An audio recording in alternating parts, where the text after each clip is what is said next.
बहुत पुरानी बात है। कहा जाता है कि कोट अदू के किनारे पर एक पुराना कला मौजूद था। ये कला सदियों पुराना था और वहां के लोग इसे जन्नत का ठिकाना कहा करते थे।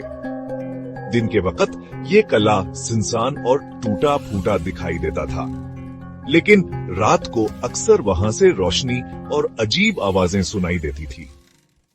1998 की एक सर्द रात दो दोस्त अरफान और सलीम ने हिम्मत की और कले के अंदर जाने का फैसला किया। गांव के लोग इन्हें रोकते रहे, लेकिन वो जिद पर कायम रहे। जब वो कलह में दाखिल हुए तो हर तरफ अंधेरा और अजीब सा सकूत था। अचानक उनके पीछे दरवाजा जोर से बंद हो गया।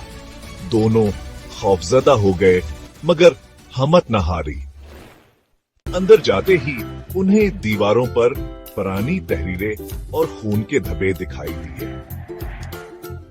अरफान को लगा जैसे कोई साया उनके साथ साथ चल रहा हो। कुछ नहीं है, बस वहम है। मगर अचानक एक जोरदार चीख पूरे कले में गूंजी। दोनों के कदम कांपने लगे। सलीम बेहोश होकर गिर गया और अरफान को लगा जैसे कोई ताकत उसके कान में सरगोशी कर रही हो। अगले दिन गांव वाले जब उन्हें ढूंढने पहुंचे तो सिर्फ अरफान नीम मर्दा हालत में मिला। सलीम कभी नहीं मिला। वो कला खाली नहीं है।